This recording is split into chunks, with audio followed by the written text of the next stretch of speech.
اعوذ باللہ من الشیطان الرجیم پناہ مانگتا ہوں میں اللہ کی شیطان مردود سے۔ بسم اللہ الرحمن الرحیم شروع اللہ کا نام لے کر جو بڑا مہربان نہایت رحم۔ ونعوذ باللہ من شرور انفسنا ومن سیئات اعمالنا من يهده الله فلا مضل له ومن يضلل فلا هادي له واشهد ان لا اله الا الله وحده لا شريك له واشهد ان محمدا عبده ورسوله يا ايها الذين امنوا اتقوا الله حق تقاته ولا تموتن الا وانتم مسلمون يا أيها الناس اتقوا ربكم الذي خلقكم من نفس واحدة وخلق منها زوجها وبث منهما رجالا كثيرا ونساء واتقوا الله الذي تساءلون به والأرحام إن الله كان عليكم رقيبا يا أيها الذين آمنوا اتقوا الله وقولوا قولا سديدا يصلح لكم أعمالكم ويغفر لكم ذنوبكم ومن يطع الله ورسوله فقد فاز فوزا عظيما أما بعد فإن خير الحديث كتاب الله وخير الهدي هدي محمد صلى الله عليه وسلم وشر الأمور محدثاتها وكل محدثة بدعة وكل بدعة ضلالة وكل ضلالة في النار أعوذ بالله السميع العليم من الشيطان الرجيم من همزه ونفخه ونفثه قد أفلح من تزكى وذكر اسم ربه فصلى وقال تعالى يا أيها الذين آمنوا كتب عليكم الصيام كما كتب على الذين من قبلكم لعلكم تتقون سبحانك لا علم لنا إلا ما علمتنا إنك أنت العليم الحكيم رب اشرح لي صدري ويسر لي أمري واحلل عقدة من لساني يفقهوا قولي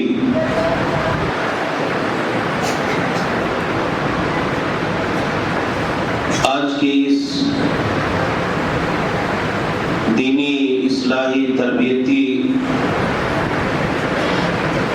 اجتماع کے صدر عالی وقار ہمارے آپ کے سب کے محترم فاضل گرامی حضرت مولانا عبدالحکیم صاحب مدنی حفظہ اللہ، دیگر ہمارے موقر و محترم علماء کرام، قابل احترام بزرگوں، نوجوان ساتھیوں، عزیزوں، ابھی آپ ہم سے پہلے خطیب محترم سے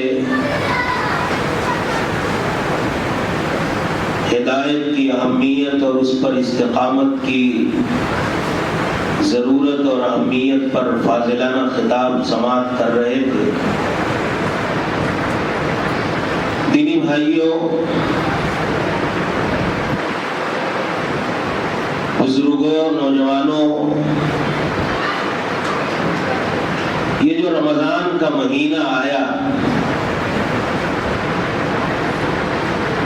اور اللہ تعالیٰ نے اس رمضان کے مہینے میں ہماری جو معمولات زندگی ہیں اس پہ تبدیلی کر دیا نظام میں۔ ہم 11 مہینے 3 ٹائم کھاتے ہیں، خوب کھاتے ہیں، دل بھر کر کھاتے ہیں۔ 11 مہینے رمضان کی بنسبت ہم زیادہ سوتے ہیں۔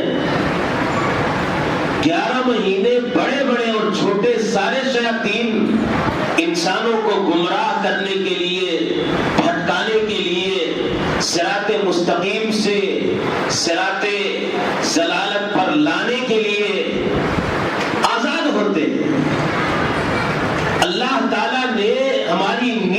کم کر دیا، ہمارے کھانے کو کم کر دیا، ہمارے لیے بڑے بڑے شیاطین جکڑ دیے گئے، پابند سلاسل کر دیے گئے، ہمارے لیے اللہ تعالیٰ نے رحمتوں کی خاطر جنت کے دروازے کھول دیے، جہنم کے دروازے بند کر دیے گئے۔ یہ کھانا اللہ تعالیٰ نے کیوں روک دیا؟ یہ ہماری نیند کیوں کم کر دی اللہ تعالیٰ نے؟ قیام اللیل کی اتنی فضیلت اللہ تعالیٰ نے کیوں کر دی؟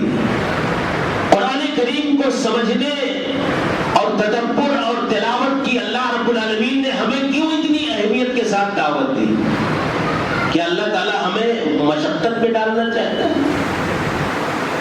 کیا اللہ تعالیٰ ہمیں جسمانی اور ذہنی اور بدنی طور پر اللہ تعالیٰ آزمانا چاہتا ہے کہ کم کھا کر کے ہم بندے کو عذاب دے دیں، اس کو کم سونے دیں، عذاب دے دیں؟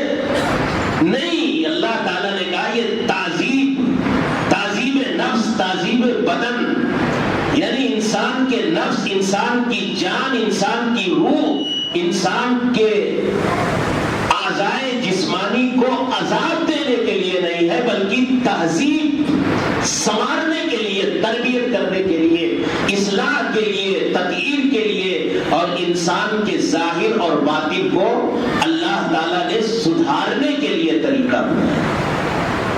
من لم يدع قول الزور والعمل به فليس لله حاجة ان يدع طعامه وشرابه۔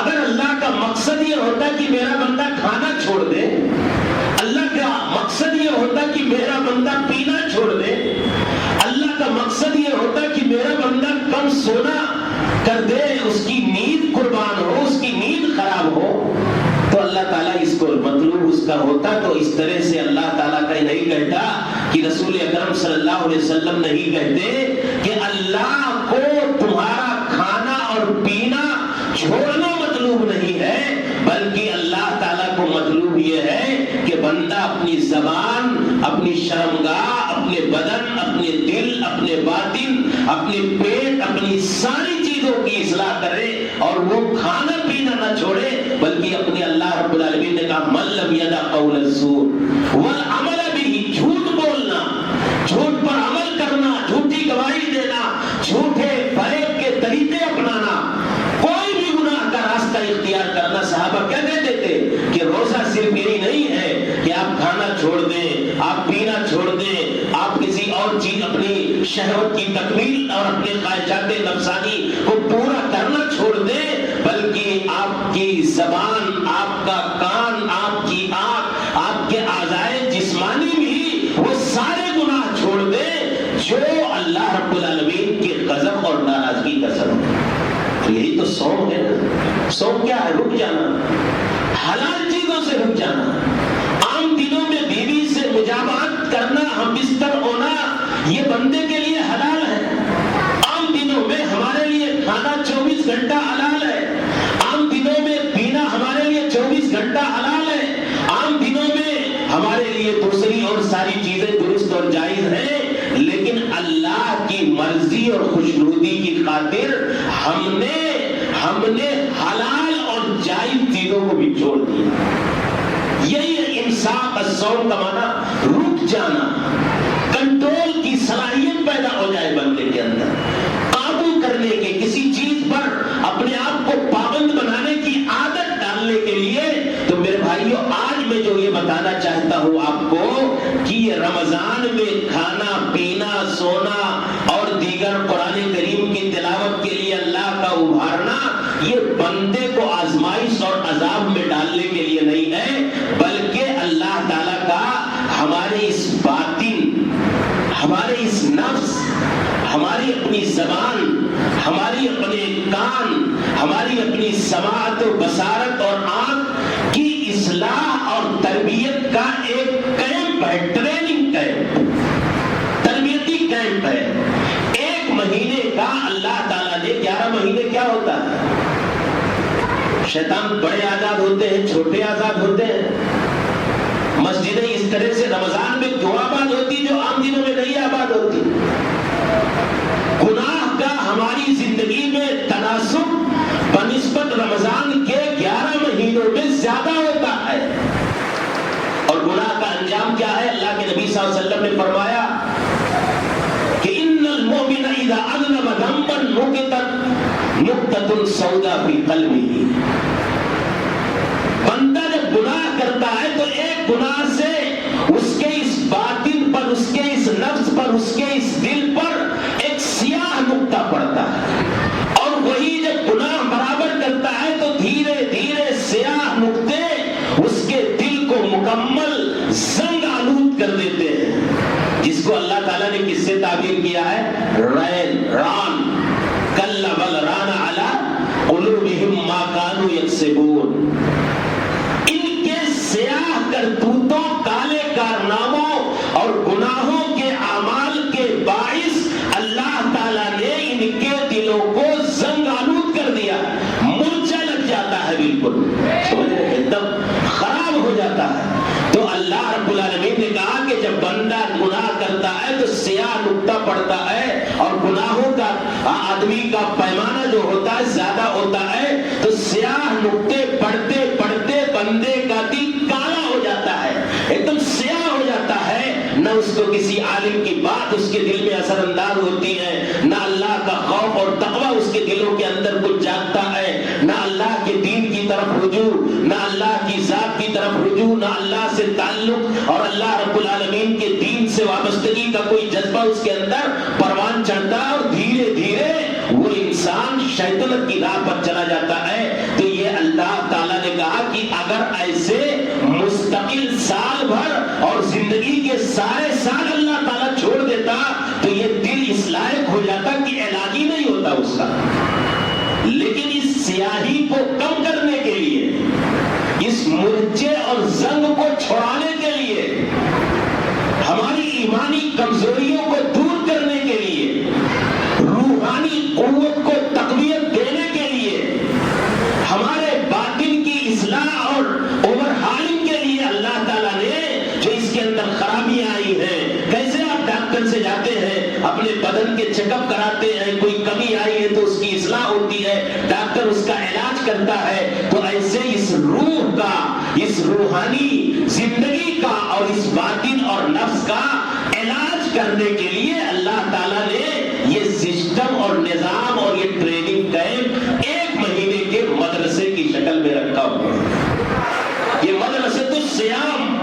یہ ہماری اصلاح کرنا چاہتا ہمارے باطن سے، یہ ہمارے دلوں کی صفائی کرنا چاہتا ہے، ہمارے نفس کا تزکیہ کرنا چاہتا ہے، اور جو لوگ اللہ تعالیٰ کا جو نصاب ہے اس مدرسے کا پورے مہینے کا، قیام اللیل، قرآن کریم سے تعلق، روزہ، نماز اور اللہ رب العالمین کے صوم کے تقاضوں کی مکمل طور پر تکمیل، یہ سارے عناصر اور ان سارے نصاب کو جو لوگ کما حقہ پڑھتے ہیں، سمجھتے ہیں، روزہ، تلاوت قرآن، اللہ رب العالمین کے راستے میں خرچ کرنا، اپنی نیند قربان کرنا، یہ سارے عناصر اصلاح اور تزکیہ نفس کا یہ جو پورا کورس ہے اللہ کا نصاب ہے، اس کو سمجھ لیتے ہیں، اس کو کما حقہ ادا کر لیتے ہیں، اس پر عمل کر لیتے ہیں، تو اللہ تعالیٰ حقیقت میں انہیں تقویٰ کے راستے پر گامزن کر دیتا ہے اور ان کی اصلاح فرما دیتا ہے۔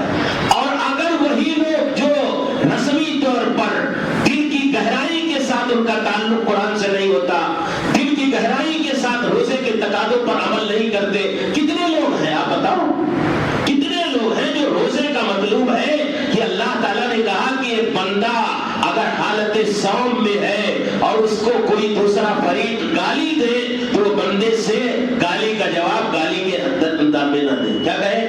انی امرؤ صائم، انی امرؤ صائم، یعنی میرا روزہ تمہارے گالی کے رد عمل کے طور پر گالی دینے سے رکاوٹ ہے، میں روزے کی حالت میں اسی ریئیکشن کے ساتھ تمہیں گالی نہیں دے سکتا، تمہاری بدخلقی کا، بدگوئی کا، بدزبانی کا اسی انداز میں، بدزبانی کے انداز میں میں جواب نہیں دے سکتا، کیونکہ میرا روزہ، میرا صوم میری زبان کو کنٹرول رکھتا ہے اور مجھے اجازت نہیں دیتا کہ میں تمہارے لیے وہی الفاظ استعمال کروں۔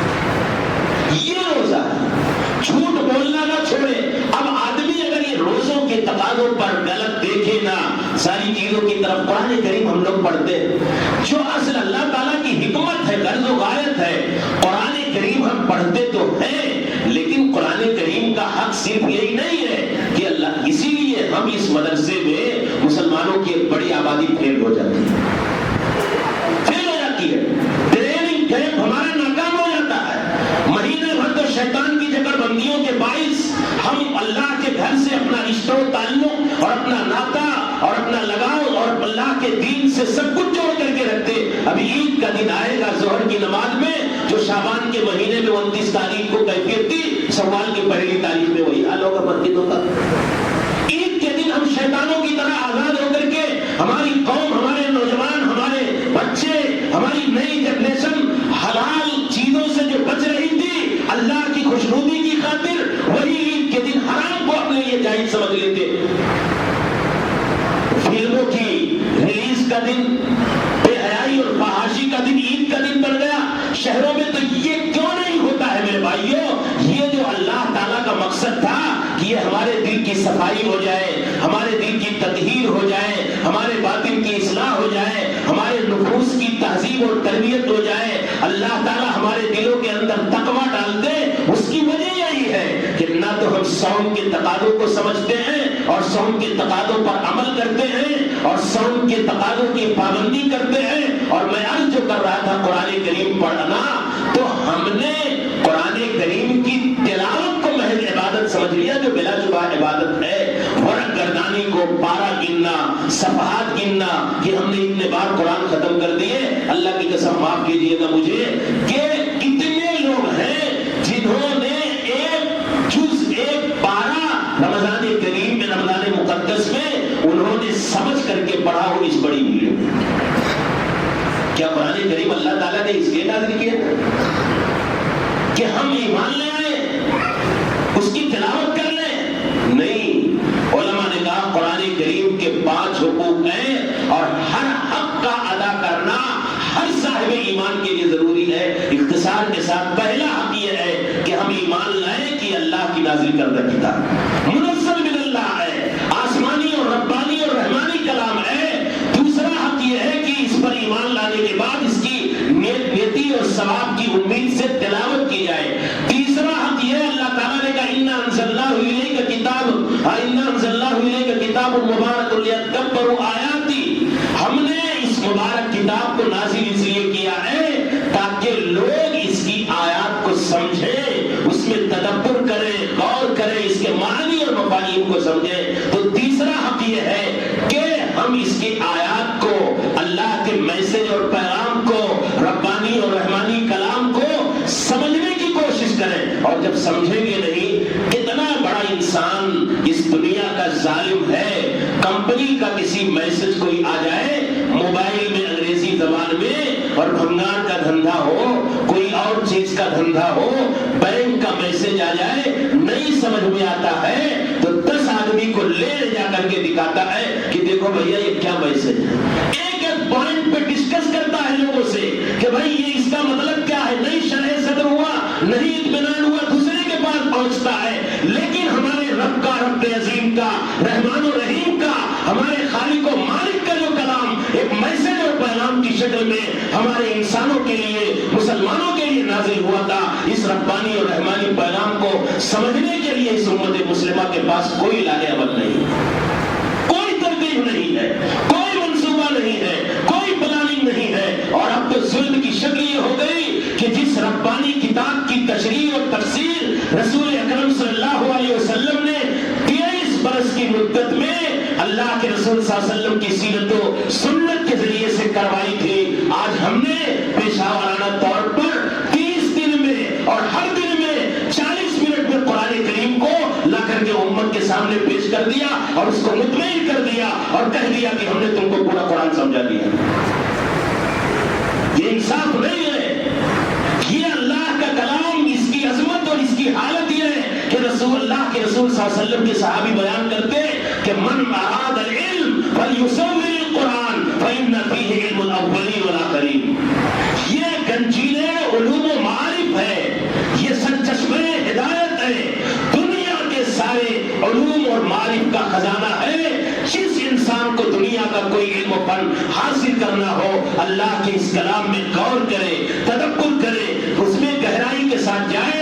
یہ عبداللہ بن مسعود رضی اللہ تعالیٰ عنہ نے کہا کہ اللہ تعالیٰ نے اس ربانی کلام کے اندر علم الاولین والآخرین، سارے آسمانی صحائف، ساری دنیا کے سارے علوم، سارے فنون کا علم اللہ تعالیٰ نے اس ربانی اور رحمانی کتاب ہدایت اور کتاب زندگی اور کتاب انسانیت کے اندر، جو ساری انسانیت اور سارے مسلمانوں کے لیے ہدایت اور صراط مستقیم کا راستہ ہے، اللہ تعالیٰ نے اس کے لیے رکھ دیا۔ تو ہم قرآن، یہ چوتھا حق ہے، پانچواں حق یہ ہے کہ چوتھا حق یہ ہے کہ عمل کریں۔ جب سمجھیں گے نہیں تو عمل نہیں ہوگا۔ عمل کے بعد ایک حق آتا ہے کہ اس کو سمجھنے کے بعد اس ربانی پیغام کو اللہ کے بندوں تک پہنچائیں، یہ بھی ہماری ذمہ داری ہے۔ لیکن دو حق مان لیا، اللہ کا کلام ہے، پڑھ لیا، قرآن کے تعلق سے سارا حق ہمارا ادا ہو گیا۔ نہ سمجھتے ہیں، نہ سمجھنے کے بعد عمل میں لانے کی کوشش کرتے، اور نہ اسے انسانیت تک پہنچانے کی کوشش کرتے۔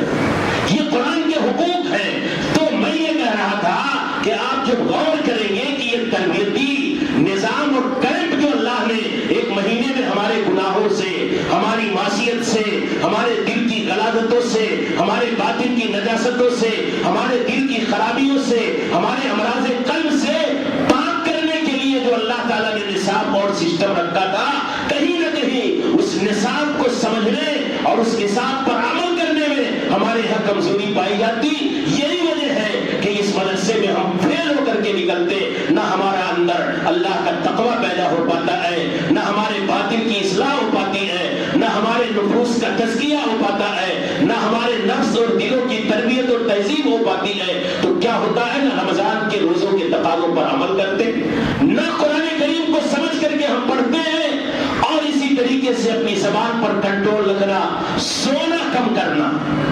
کیوں جاگتے ہیں ہم سحری کے وقت؟ کیوں ہم لمبا قیام اللیل کر کے دیر تک جاگتے ہیں؟ ہماری نیند کو اللہ تعالیٰ نے کم کر دیا بنسبت 11 مہینے کے۔ یہ بھی ہمارا نہیں ہوتا، سحری کھائے، اور بعض لوگ تو 6 بجے اٹھتے ہیں، سحری کے بعد جوہر غائب، عصر غائب، اور اس کے بعد دوبارہ مسواک نکالا، وضو کیا، پھر افطاری کے لیے بیٹھ گئے۔ وہ کون سا روزہ ہے؟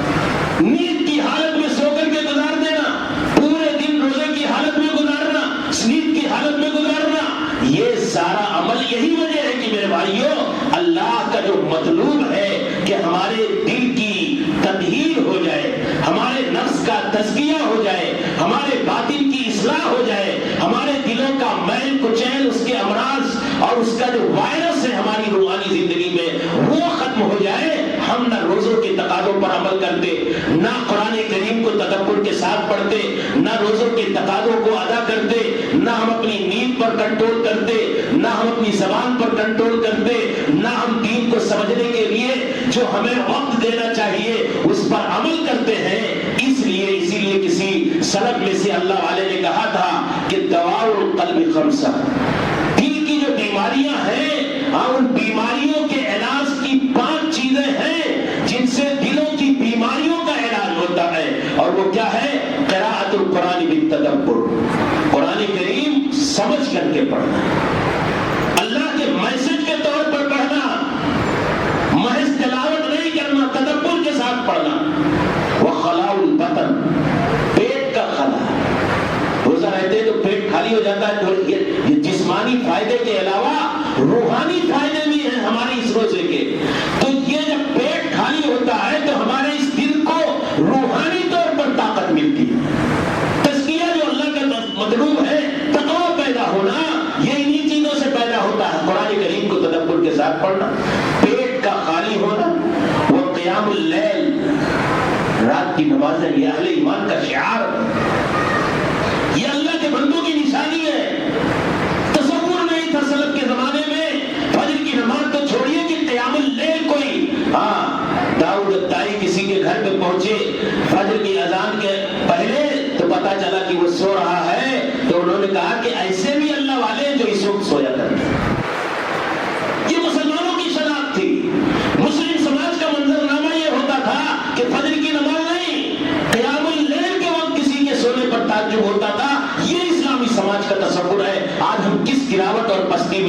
تو کہا راتوں کو اللہ کی عبادت کرنا.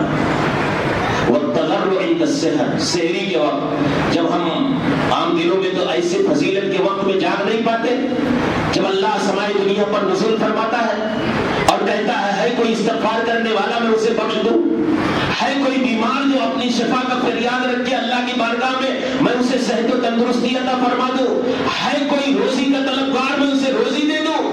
یہ جب ہم سحری کے لیے اٹھتے ہیں تو ہمارا رب سمائے دنیا پر ہوتا ہے اور اللہ رب العالمین اعلان کرتا ہے کہ میرے بندے ہیں کوئی مانگنے. تو ایسے وقت میں ہماری ہاتھیں اگر اللہ کی بارگاہ میں اٹھتی ہیں، عاجزی اور انکساری دنیا کے سارے لوگوں سے کٹ کر کے خلوت و تنہائی میں کمرے کی تاریکی میں اللہ کی بارگاہ میں اللہ کی عظمت و جلالت اور اس کی قدر و حیبت کا احساس اور شعور کے ساتھ جب بندہ اپنے ہاتھوں کو رب کی بارگاہ میں اٹھائے گا اور عاجزی اور انکساری کرے گا تو یہ دل اس کا اللہ کی ذات سے جڑتے چلا جاتا ہے اور اس کی گندگیاں، اس کی نجاستیں، اس میں جو اللہ کے علاوہ دوسروں کا خوف ہے، جو اللہ کے علاوہ دوسری چیزوں کی محبت ہے، جو اللہ کے علاوہ دنیا پرستی اور مادہ پرستی ہے، دنیا کے مال و زر کی محبت بیٹھی ہوئی ہے، وہ نکل کر کے اللہ اور اللہ کی ذات کی کریمی محبت تو اس کے دلوں کے اندر بیٹھ جاتی ہے. تو تضرع عند السحر، پھر کہا ومجالسۃ الصالحین، نیک لوگوں کی صحبت میں رہنا. یہ 5 چیزیں ہمارے دلوں کی بیماریوں کا علاج کرتی ہیں اور یہی کھانا کم، سونا کم، کم کھانا کم سونا، قرآن کریم کو تلاوت اور تدبر کے ساتھ پڑھنا سمجھنا جاننا، اچھے لوگوں کی رفاقت میں رہنا. بڑھ کے شیطان تو بند ہو گئے، چھوٹے شیطان جن کا ایمان کمزور ہے وہی شیطان ان کے اوپر حاوی ہو جاتے ہیں. جن کا ایمان تھوڑا بہت کمزور ہے وہ کیوں نہیں روزہ رکھتے، وہ کیوں نہیں، کتنی بڑی مسجد تعداد مسجدوں میں نہیں آتی، چھوٹا شیطان ان کے اوپر حاوی ہو جاتا ہے، ان کے لیے ایمان کا معیار اتنا خراب ہوتا ہے. یہ جن پر چھوٹا نہیں کامیاب ہوتا وہ مسجد تک چلے آتے ہیں، قرآن پڑھتے ہیں، روزہ رکھتے ہیں، تراویح پڑھتے ہیں، اللہ کی عبادت کرتے ہیں، لیکن جو ادنی درجے ایمان والے ہیں وہ چھوٹا شیطان بھی ان کے اوپر اپنا کام کرتا رہتا ہے. تو نیک لوگوں کی رفاقت میں رہنا، راتوں کو اللہ کی عبادت میں گزارنا، کم کھانا، کم سونا، قرآن کریم پڑھنا، یہ ہمارے اس باطن کی اصلاح کا ذریعہ ہے جو اس رمضان میں جمع ہو جاتے.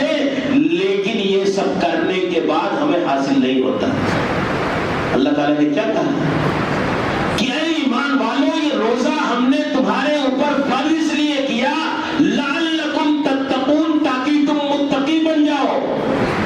تقویٰ کوئی عبادت ہے کیا؟ دکھنے والی چیز ہے. تقویٰ کس چیز کا نام ہے؟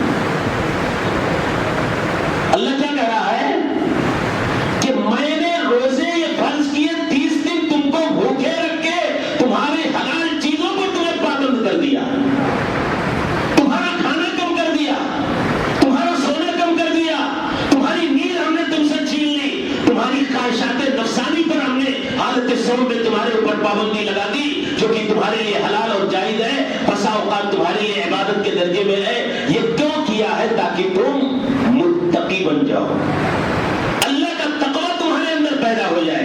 وہ تقویٰ کہاں آتا ہے؟ وہی جو میں ابھی تک آپ سے کہہ رہا تھا کہ وہ تقویٰ کا محل یہ دل ہے. اللہ کے نبی صلی اللہ علیہ وسلم نے کہا،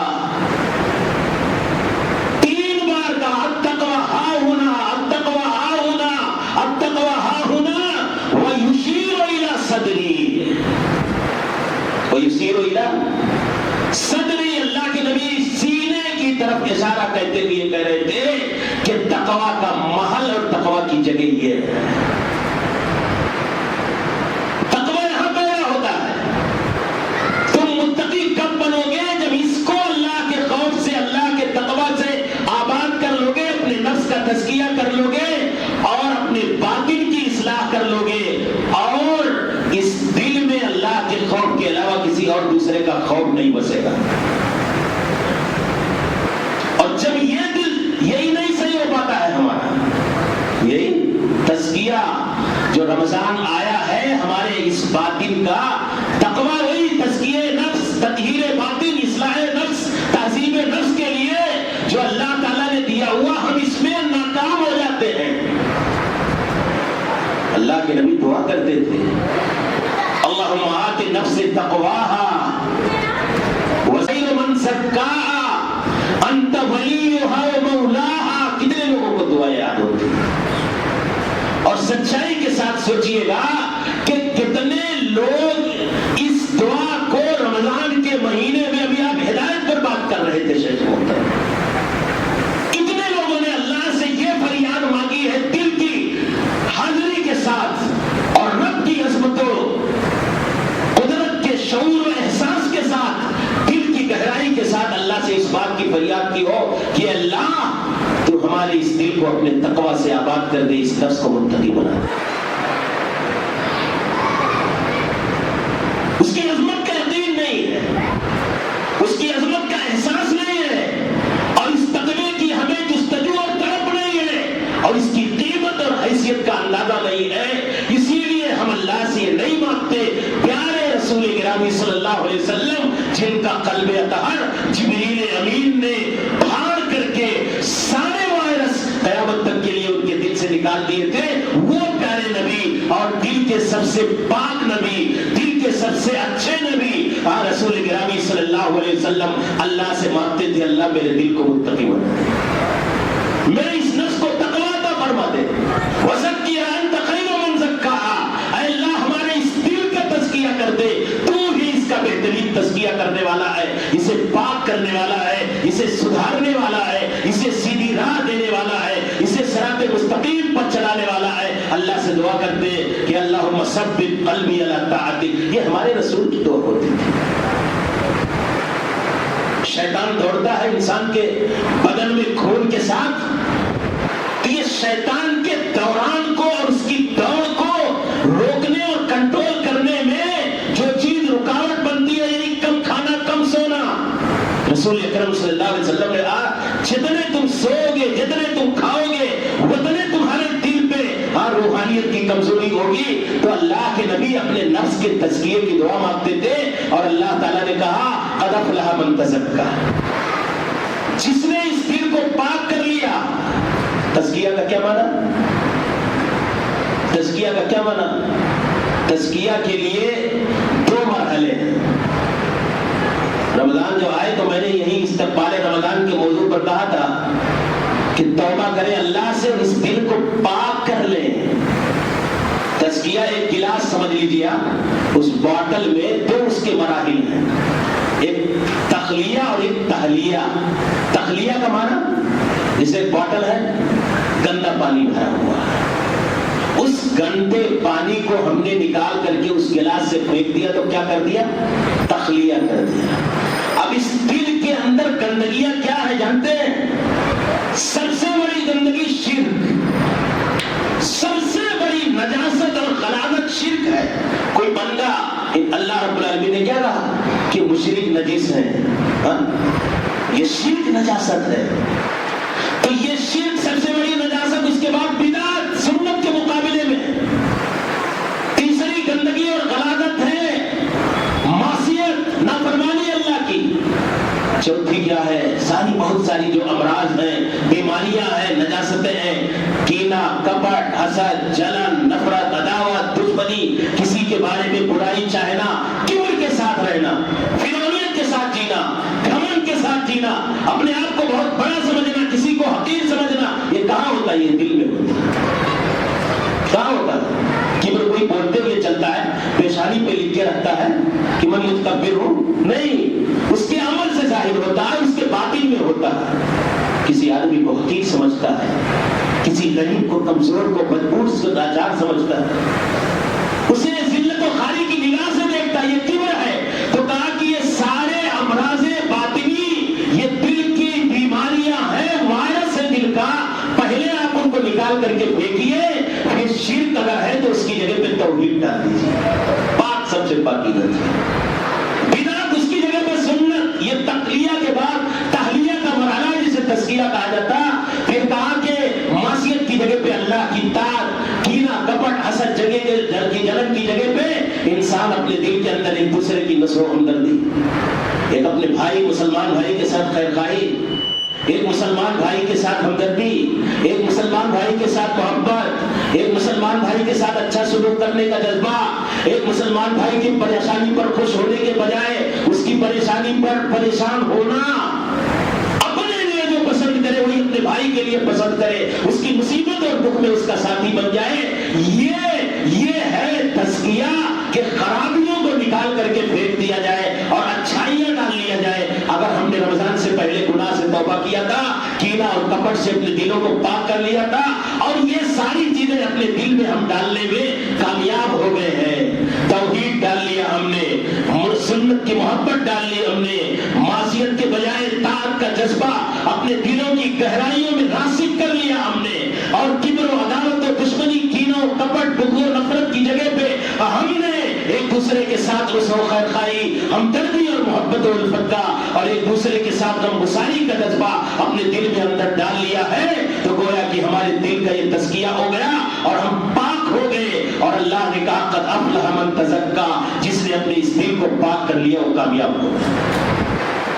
اور جو نہیں تزکیہ کر سکا، یہ رمضان آیا اسی لیے ہے کہ یہ باطن ہمارا پاک ہو جائے، شرک سے پاک ہو جائے، بدعت سے پاک ہو جائے، معصیت سے پاک ہو جائے، نفرت و عداوت، کینہ اور کپٹ سے پاک ہو جائے۔ اور جس نے یہ کر لیا، اللہ کی قسم، اس نے رمضان کے اس مدرسے میں کامیابی کی سند حاصل کر لی ہے، اور وہ فیل ہونے کے بجائے اللہ کی بارگاہ میں پاس ہو گیا۔ اور اگر اس نے تزکیہ نہیں کیا ہے تو ابھی وقت باقی ہے، اللہ سے دعا مانگو اللہ ہمارے دل کا تزکیہ کرے۔ بڑی عظیم چیز ہے۔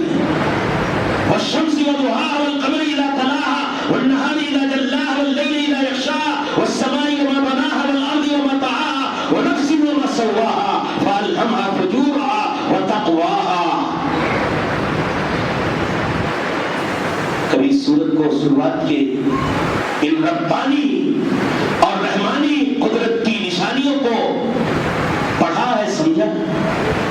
سورج کی قسم کھائی اللہ نے، سورج کی روشنی کی قسم کھائی اللہ نے، چاند کی قسم کھائی، زمین و آسمان اور اس کی چوڑائی اور اس کی لمبائی کی قسم کھائی اللہ تعالیٰ نے، اس کی بناوٹ اور ساخت کی قسم کھائی اللہ تعالیٰ نے، اور 11 بڑے عظیم قدرت کی نشانیوں کی قسم کھانے کے بعد اللہ تعالیٰ کہتا ہے فَأَلْهَمْهَا فُجُورَهَا وَتَقْوَاهَا وَنَفْسٍ وَمَا سَوَّاهَا قَدْ أَفْلَحَ مَنْ زَكَّاهَا۔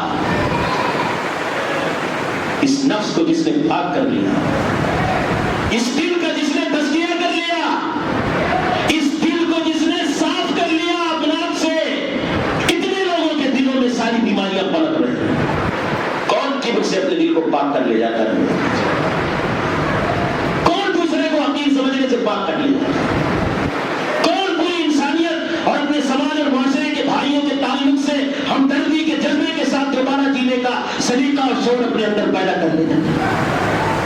بڑی نشانیوں کی قسم کھانے کے بعد اللہ کہتا ہے قد افلح من زکاہا۔ میں نہیں کہہ رہا ہوں، ناکام اور کامیاب کی اللہ تعالیٰ نے وضاحت فرما دی ہے، یہ ربانی پیمانہ اور معیار ہے کہ جس نے اس کا تزکیہ کر لیا وہ کامیاب۔ قد خاب من دساہا، جس نے اس کو دبا دیا، اس کے میل کچیل اور اس کی گندگیوں اور غلالتوں کے ساتھ اس کو باقی رکھا، اور اس رمضان کے تربیتی سسٹم سے اس نے اپنے نفس اور اپنے باطن کی تربیت اور تہذیب نہیں کر پائی، وہ انسان کامیاب نہیں ہوا اور ناکام ہونا برا دو فیل ہوگا۔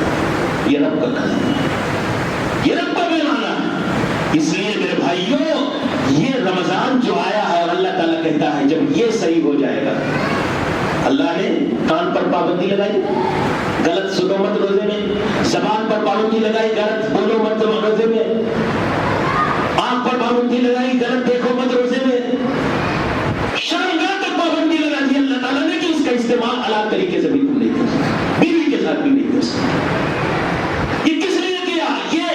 یہ کنٹرولنگ اور قابو کی صلاحیت اس باطن پر بختہ ہوتی چلی جائے اور انسان کا دل مضبوط تر ہو جائے گناہوں سے بچنے کے لیے۔ دل مضبوط ہو جائے کس چیز کے لیے؟ گناہ سے بچنے کے لیے ٹرینڈ ہو جائے، اور اگر یہ ٹریننگ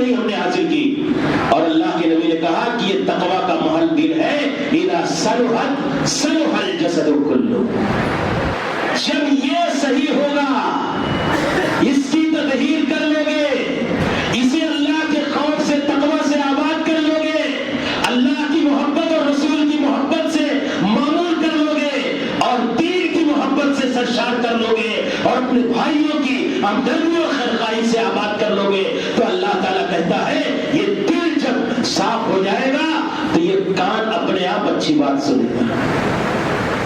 جب دل صحیح ہو گیا تو صلح الجسد کلہ، پورا بدن، پوری باڈی، پورے اعضائے جسمانی اس دل کی نیکی، دل کے تقوی اور دل کی پرہیزگاری اور دل کی صفائی اور دل کی طہارت کی بنیاد پر اچھا چلیں گے. وَإِذَا فَسَدَتْ فَسَدَ الْجَسَدُ كُلُّهُ. اور اگر یہ دل صحیح نہیں ہوا تو ساری باڈی آپ کی درست نہیں ہوگی. دل خراب ہوگا تو فلم دیکھو گے، غلط بولو گے، غلط سنو گے، غلط راستے پر چلو گے. اللہ کی محبت کے بجائے دولت کی محبت، رسول کی محبت کے بجائے بیوی اور رشتے دار اور اپنے باپ داداؤں کی محبت تمہارے دلوں پر غالب آ جائے گی. اور یہی چیز ہے جو ہمارے اندر خرابی ہوتی ہے دل کی. اسی لیے اللہ تعالیٰ نے کہا یوم لا ينفع مال ولا بنون الا من اتى الله بقلب سلیم. اب بتاؤ اللہ تعالیٰ کیا دیکھتا ہے؟ اللہ کی نگاہ کہاں پڑتی ہے؟ کپڑے پہ؟ بولو کتنا چہرہ اسٹائل والا ہے، بال کتنے خوبصورت ہیں. اصل اللہ کی نگاہ کہاں جاتی ہے بتاؤ؟ دل. تو جو چیز دنیا دیکھتی ہے اس کو بنانے اور سنوارنے کے لیے ہم کتنے کوشاں اور فکر مند ہیں. کپڑا اچھا پہن کے آئے، برانڈیڈ شرٹ اور ٹی شرٹ ہو، برانڈیڈ پینٹ ہو، برانڈیڈ ساری چیزیں ہو، بال اسٹائلش ہو، چہرے پر اتنی رونق اور خوبصورتی اور جمال اور ساری چیزیں ہو، اس کے لیے کریم کا استعمال کرتے کہ لوگ ہمیں دیکھیں اور خوبصورت ہیں. حجام بھی حج آتے ہیں تو کیا کرتے ہیں؟ اچھا دکھنے کے لیے سب کچھ اس کو بول دیتے ہیں. یہ دنیا جو دیکھتی ہے اس کو اتنا بنانے کی فکر ہے، لیکن اللہ جس چیز کو دیکھتا ہے اس کو بنانے کی فکر ہمیں نہیں ہوتی. کیا دیکھتا ہے؟ ان اللہ لا ينظر الى صورکم واموالکم ولکن ينظر الى قلوبکم واعمالکم. اللہ یہ دیکھتا ہے کہ تمہارا مال، تمہارا جمال، تمہاری خوبصورتی، تمہارا روب و جلال نہیں دیکھتا. اللہ رب العالمین تمہاری حسن کو نہیں دیکھتا. اللہ تعالیٰ کیا دیکھتا ہے؟ تمہاری دل کو دیکھتا ہے، اس باطن کو دیکھتا ہے، اس گوشت کے چھوٹے سے ٹکڑے کو دیکھتا ہے کہ تم نے اسے کبر سے، نفرت سے، شرک سے، بدعت سے، معصیت سے، ایک دوسرے کی بدخواہی سے، ظلم اور زیادتی سے کتنا پاک کر کے رکھا ہے. اور اس دل کے اندر لوگوں کے تئیں تمہارے اندر ہمدردیاں کتنی ہیں، اللہ کا تقوی کتنا ہے، اللہ کا ڈر کتنا ہے. تو اس دل کی صفائی اور ستھرائی کے لیے سوچو میرے بھائی. جو اللہ دیکھتا ہے اس کو صاف کرو. جس چیز پر رب کریم کی نگاہ جاتی ہے اس کے حسن و جمال کی فکر کرو. یہ ہماری ذمہ داری ہے. اسی لیے اللہ نے کہا قیامت کے دن نہ مال کام آئے گا، نہیں بیٹے کام آئیں گے. کام آئے گا انسان کے تو اس کا قلب سلیم اس کے کام آئے گا. کیا کام آئے گا؟ لا ينفع مال ولا بنون. مال فائدہ نہیں دے گا، اولاد فائدہ نہیں دے گی. الا من اتى الله بقلب سلیم.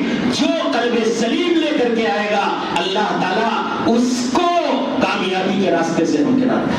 اللہ کے نبی نے کیا کہا؟ جب یہ دل صحیح ہو جائے گا تو تمہارا بدن صحیح چلے گا، اور جب یہ دل خراب ہو جائے گا تو دل کے ساتھ سارے بدن کے اعضاء خراب چلیں گے.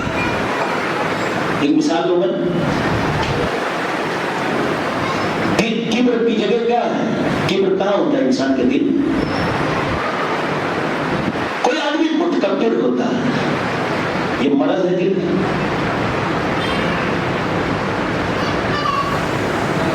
وہ سلام کرنے میں بھی جو نیکی ہے ظاہر ہو جاتی ہے کہ یہ آدمی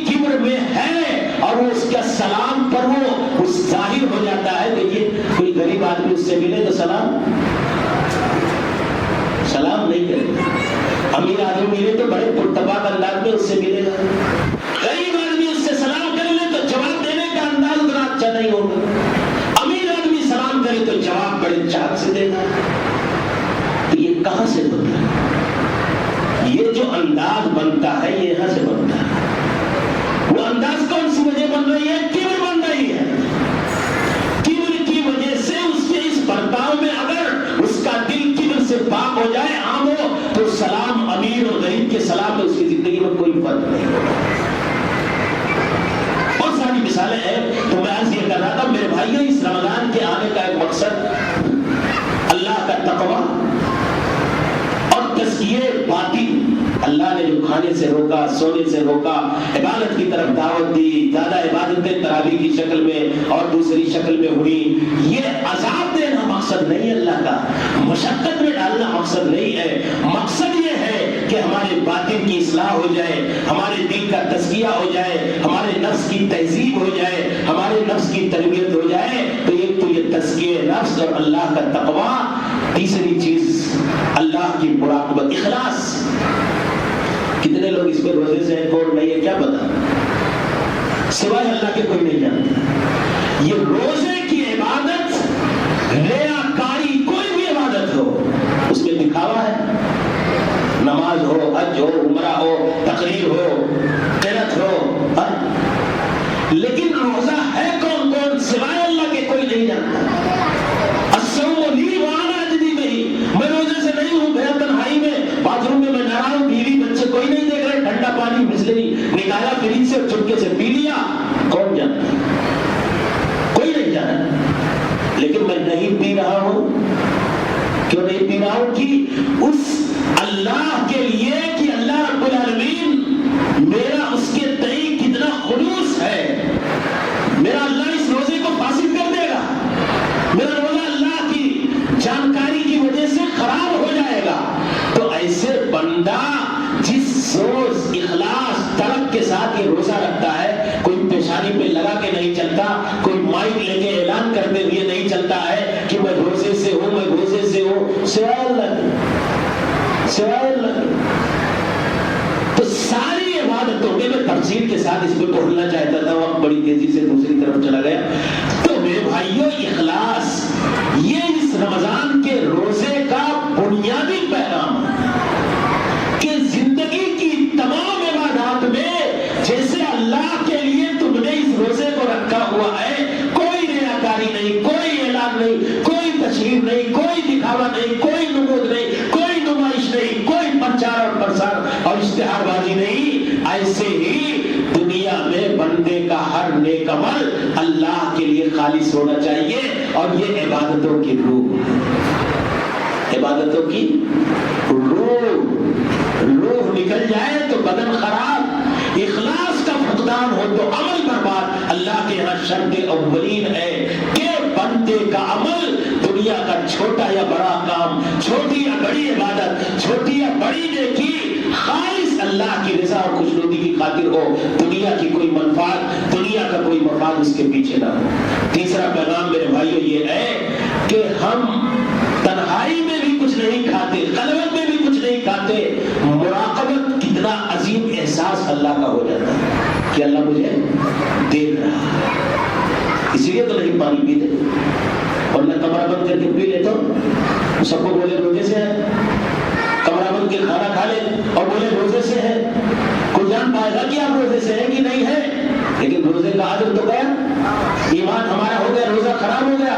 تو اس تنہائی اور خلوت میں ہم نے اپنے آپ کو کھانے اور پینے سے اور اپنی بیوی سے ہم بستر ہونے سے کس چیز نے روکا ہوا ہے؟ بتائیے کس چیز نے روکا ہوا ہے؟ حقیقت میں اگر روزے رہا اللہ کی مراقبت کے احساس میں کہ میرا اللہ دیکھ رہا ہے، اور اگر یہی چیز ہمارے اندر پیدا ہو جائے تو دنیا میں سارے گناہوں سے ہم اپنے آپ کو بچا لیں گے. جنید رحمۃ اللہ علیہ سے پوچھا گیا کہ بما يستعان على غض البصر قال بعلمك ان نظر الله اليك اسبق من نظرك الى من تنظر. ان سے کہا گیا کہ ہم اپنی نگاہ نیچے کیسے رکھیں. کسی نے پوچھا، کیا پوچھا؟ کوئی لڑکی کو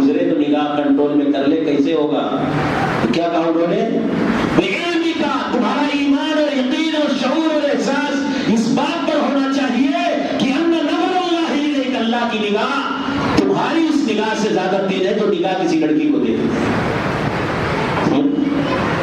یہ ایمان کہ میں جس لڑکی کو جس نگاہ سے دیکھ رہا ہوں میری نگاہ سے زیادہ تیز اس عرش والے کی نگاہ جو میری نگاہ کو دیکھ رہا ہے، اور یہ گناہ کا کام ہے، معصیت کا کام ہے، اللہ کی ناراضگی کا کام ہے، اور اللہ بڑا عظیم ہے، قہار ہے، جبار ہے، میرے اس عمل پر ناراض ہو جائے گا، بندہ اپنی نگاہ کو بلند لے گا اور اپنے آپ کو گناہ سے بچانے کی فکر کرے گا۔ یہ رب کی مراقبت کا احساس اور اس کا بڑا عظیم ثمرہ بھی ہے، بڑی عظیم فضیلت ہے۔ جس کے اندر یہ پیدا ہو جائے وہ زنا کاری سے ایک آدمی رجل ذکر اللہ خالیا ففاضت عیناہ ورجل دعته امرأة ذات منصب وجمال فقال انی اخاف اللہ۔ عرش کے سائے میں پناہ پانے والے لوگ، ایک لڑکی تنہائی میں ایک نوجوان کو حسین و جمیل خاتون دعوت گناہ دیتی ہے اور کہتی آؤ میرے ساتھ گناہ کر لو، کہتا ہے نہیں، کوئی دیکھے یا نہ دیکھے میرا اللہ دیکھ رہا۔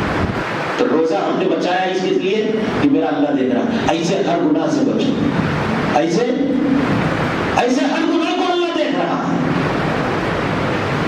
چوری کو، چٹنگ کو، کسی کی غیبت کو، بےایمانی کو، کوئی ہم غیبت کر رہے ہیں، سن رہا ہے ہمارا، وہ مخالف شریک سنے نہ سنے لیکن میرا اللہ سن رہا ہے۔ تو یہ ٹریننگ دینا چاہتا ہے اس صوم کی عبادت کے ذریعے سے اللہ تعالیٰ ہم سب کو، اور اس کی حکمتیں اور اسرار اور اس کے مقاصد اور تربیتی پہلو ہے۔ میرے بھائیوں، میں ایک پیغام دینا چاہتا تھا آپ کو کہ اس فلسفے رمضان اور مدرسے صیام اور اس کی حکمتوں کو ہم سمجھیں، اپنی تربیت کریں۔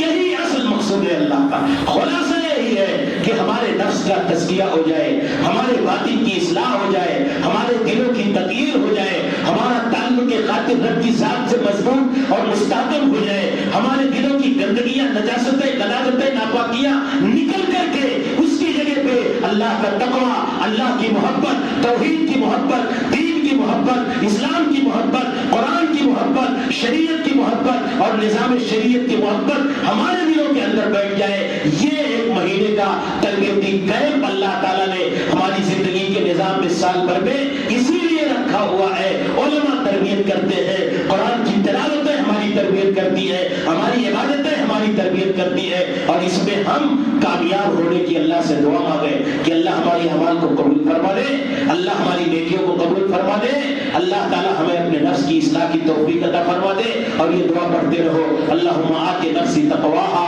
وزکیہا انت خیر من زکاہا انت ولیہا مولاہا۔ اللہ تعالیٰ ہم سب کو اپنے نفس کی اصلاح کی توفیق عطا فرمائے، اپنے باطن کی اصلاح کی توفیق عطا فرمائے۔ جن لوگوں نے اس پروگرام کو جس طرح سے بھی کوششیں محنتیں کر کے جس طرح کا بھی حصہ شریک ہو کر کے رچایا بسایا ہے، اللہ ہمارے علماء کو، سارے ذمہ داران کو، خواب سامعین کو اللہ تعالیٰ عدل عظیم سے نوازے، ہمارے روزوں کو اللہ قبول فرمائے، ہمارے قیام اور صیام کو اللہ قبول فرمائے، ہماری تلاوتوں کو قبول فرمائے، اور رمضان کے بعد اللہ ہمیں اپنے تقویٰ اور اپنی تزکیے کے ساتھ جینے کی توفیق عطا فرمائے۔ آمین وآخر دعوانا الحمدللہ رب العالمین۔ استغفر اللہ لی ولکم ولسائر المسلمین۔ آمین۔ والسلام علیکم ورحمۃ اللہ وبرکاتہ۔